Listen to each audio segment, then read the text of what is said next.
सह्याद्री की ऊंची पर्वतमालाओं में बादलों को चीरते हुए आज भी गर्व से खड़ा है एक ऐसा किला जिसने केवल इतिहास नहीं देखा बल्कि इतिहास बनाया। यह है रायगढ़ किला, मराठा साम्राज्य की राजधानी, हिंदवी स्वराज्य का हृदय और छत्रपति शिवाजी महाराज के महान स्वप्न का जीवंत प्रतीक। आज लोग इसे एक पर्यटन स्थल के रूप में देखते हैं, लेकिन इसकी दीवारों में आज भी तलवारों की टकराहट, रणभेरी की गूंज और स्वराज्य के लिए बहा रक्त जीवित है। रायगढ़ किला महाराष्ट्र के रायगढ़ जिले में स्थित है। समुद्र तल से लगभग 820 मीटर यानी 2700 फीट की ऊंचाई पर स्थित यह किला प्राकृतिक सुरक्षा का अद्भुत उदाहरण है। चारों ओर खड़ी चट्टानें, गहरी घाटियां और सीमित प्रवेश मार्ग, यही कारण था कि रायगढ़ को अभेद्य किला माना जाता था। रायगढ़ का पुराना नाम था रायरी।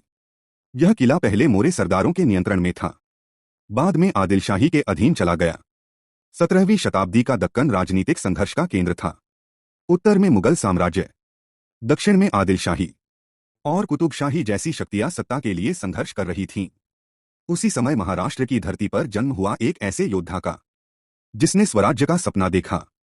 1630 शिवनेरी दुर्ग पर जन्म हुआ शिवाजी का।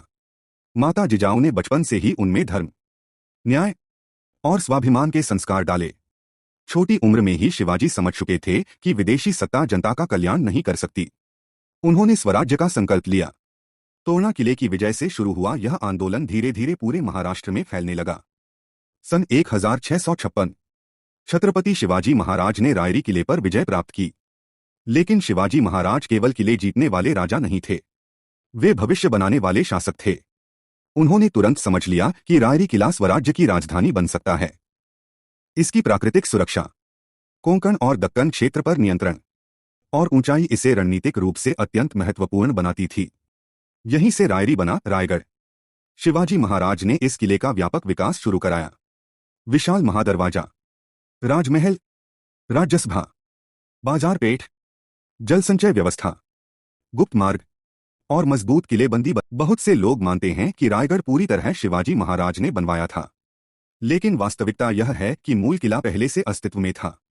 शिवाजी महाराज ने इसे राजधानी के रूप में विकसित किया। इस कार्य का श्रेय जाता है महान वास्तुकार हिरोजी इंदुलकर को। हिरोजी इंदुलकर मराठा साम्राज्य के प्रमुख वास्तुकार और अभियंता थे। उन्होंने रायगढ़ के निर्माण और संरचना को नई पहचान दी। जगदीश्वर मंदिर परिसर में आज भी उनका नाम अंकित है। सेवेचा ठाई तत्पर हिरोजी इंदुलकर। यह शब्द केवल एक शिलालेख नहीं, बल्कि मराठा प्रशासन की कार्य संस्कृति और समर्पण का प्रतीक है। रायगढ़ का महादरवाजा मराठा सैन्य वास्तुकला का उत्कृष्ट उदाहरण है। यह प्रवेश द्वार अत्यंत विशाल और मजबूत बनाया गया था। दरवाजे तक पहुंचने वाला मार्ग घुमावदार था, ताकि शत्रु सेना की गति धीमी हो जाए। ऊपर प्रहरी चौकियां थीं, जहां से सैनिक निगरानी रखते थे। यह केवल प्रवेश द्वार नहीं, बल्कि स्वराज्य की सुरक्षा रेखा था। रायगढ़ का राजमहल मराठा शासन का केंद्र था। यहीं से छत्रपति शिवाजी महाराज पूरे स्वराज्य का संचालन करते थे। महल लकड़ी और पत्थरों से निर्मित था, हालांकि आज इसके केवल अवशेष बचे हैं, लेकिन इसकी भव्यता आज भी महसूस की जा सकती है। महल के सामने स्थित थी राज्यसभा। यह वह स्थान था जहां महत्वपूर्ण राजनीतिक निर्णय लिए जाते थे। विदेश नीति, सैन्य रणनीति, कर व्यवस्था और प्रशासनिक निर्णय इसी सभा में तय किए जाते थे। राज्यसभा की सबसे बड़ी विशेषता उसकी ध्वनि संरचना थी। कहा जाता है कि सिंहासन पर बैठे राजा की आवाज बिना किसी आधुनिक तकनीक के दूर तक स्पष्ट सुनाई देती थी। सभा के चारों ओर मंत्री, सैन्य अधिकारी, विद्वान और दरबारी बैठते थे। यहीं स्थापित था शिवाजी महाराज का स्वर्ण सिंहासन। इतिहासकारों के अनुसार यह लगभग 32 मन सोने से निर्मित था।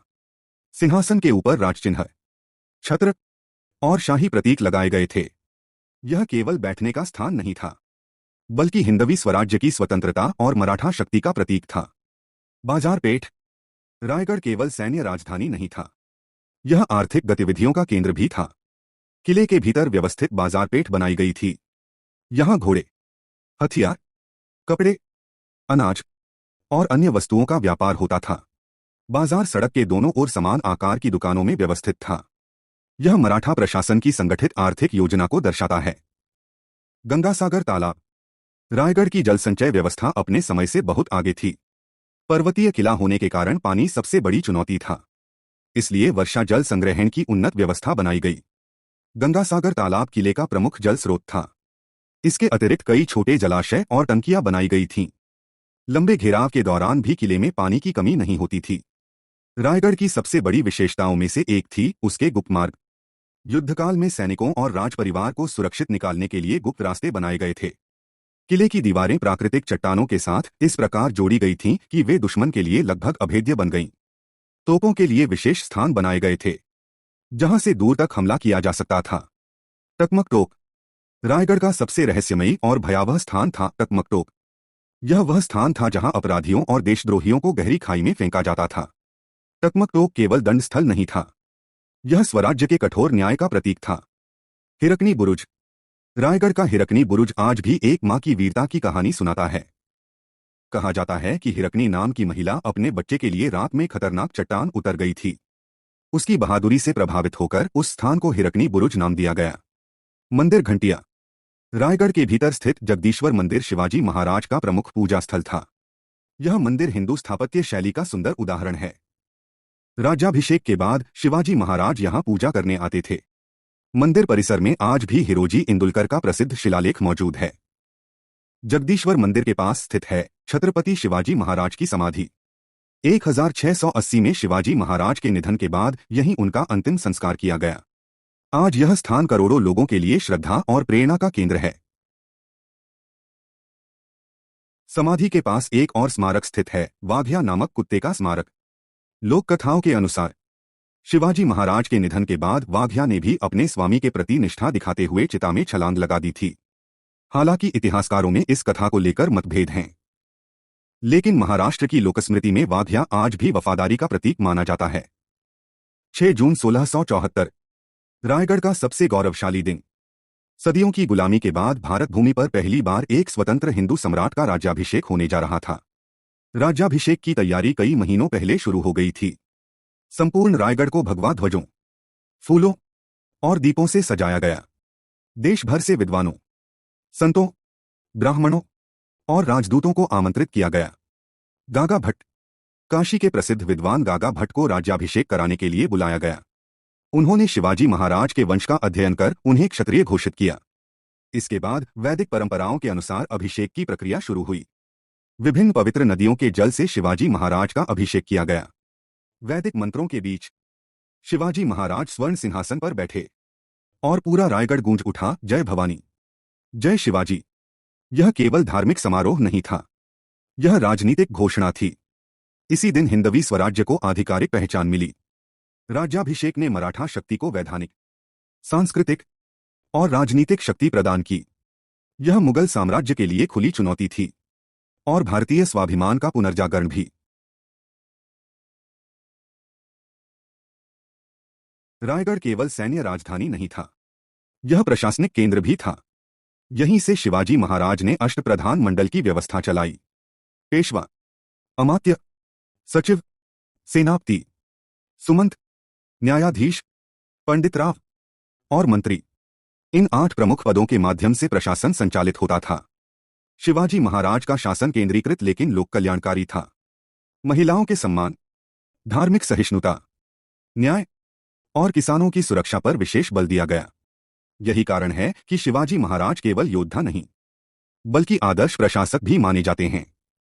1680 रायगढ़ ने वह दिन भी देखा जब स्वराज्य का सूर्य अस्त हुआ।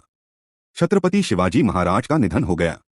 पूरा रायगढ़ शोक में डूब गया, लेकिन उनका विचार अमर हो गया।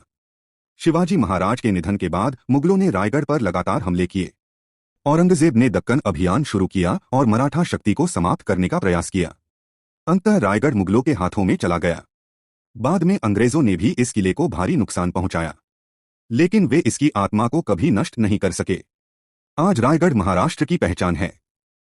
हर वर्ष हजारों विद्यार्थी, इतिहासकार, ट्रेकर्स और शिवभक्त यहां आते हैं। यह केवल पर्यटन स्थल नहीं, बल्कि भारतीय स्वाभिमान का प्रतीक है। रायगढ़ केवल पत्थरों का किला नहीं, यह स्वराज्य का मंदिर है। यह साहस है, त्याग है और उस स्वप्न की याद है जो एक राजा ने अपनी प्रजा के लिए देखा था। जब तक सह्याद्री खड़ा है, तब तक रायगढ़ अमर रहेगा। जय भवानी, जय शिवाजी।